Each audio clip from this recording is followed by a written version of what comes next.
Good morning, all. I wanted to give you a quick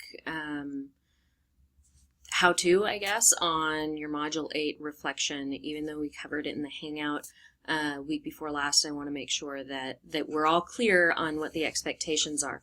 So for the first thing that you need to do is you need to build your reflection within the PDF specifically.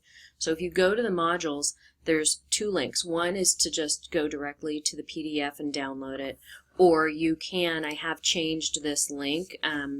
Previously it was just the standards themselves and it wasn't the editable PDF. But the editable PDF was under modules, so let me be clear about what I'm saying here.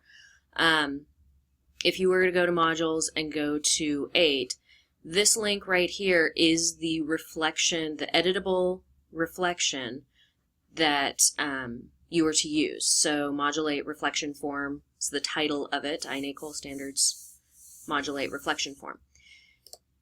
If you click on where you actually submit your work, this link previous to this morning just took you to a static PDF that wasn't editable. So if you opened that and you were trying to write in it, then you probably struggled with that a little bit.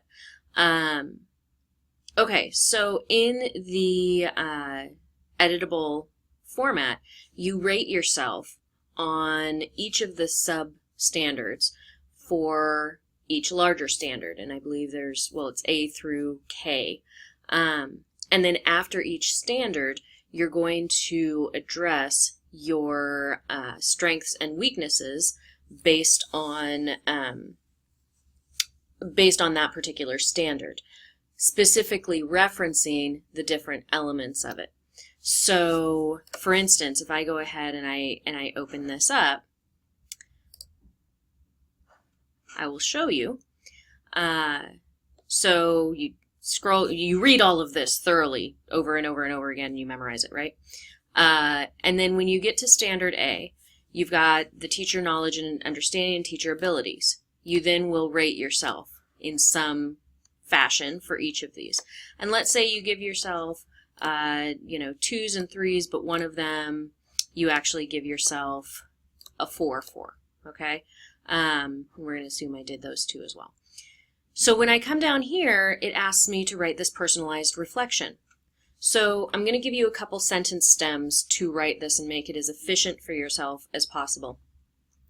Start the first paragraph or first sentence with, I believe that, my biggest area of strength or my biggest area of growth centers on understanding primary concepts, or pull language directly from the overall standard.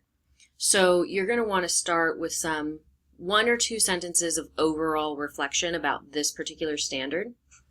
And then because it asks for you to support your reflection with specific examples from these teacher knowledge and understanding and teacher abilities, I would look at how I rated myself and say, I think my biggest area of strength is number 4, because I believe that I am able to meet the state's professional teaching standards, and I have academic credentials in the field in which I am teaching.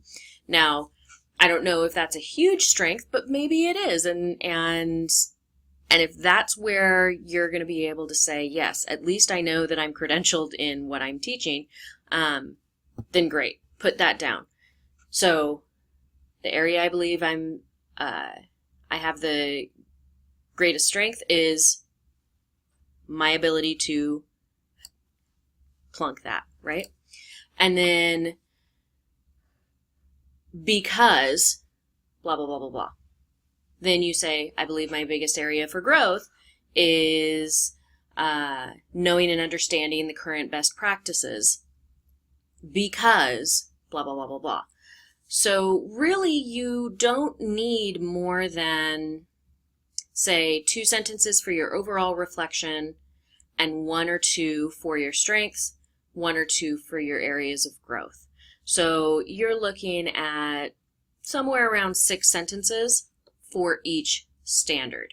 So I know that we all understand that it's about the content and what you're actually writing, but sometimes it's good to have boxes for us to be within as well. So, so then that's 6 sentences-ish there. Then you're going to repeat the process with standard B. You do not need to pull upon your personal experiences necessarily, because all this reflection asks you to do is pull examples from what they've already laid out. So, so stick with that and make your lives a little bit easier. I know that it is a really robust reflection, but it does force you to get pretty granular with your reflection. So, if you have any questions, if you need any help along the way, reach out, let me know. Last but not least, if you come back to the instructions themselves, you'll say, please also address these 3 questions.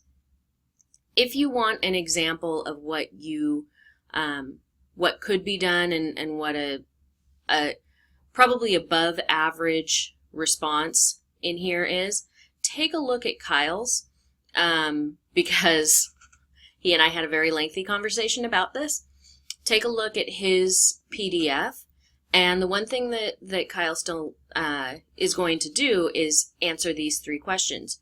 He can still answer those 3 questions, and he will probably do that by coming in here and editing his response and then responding to the 3 questions there underneath.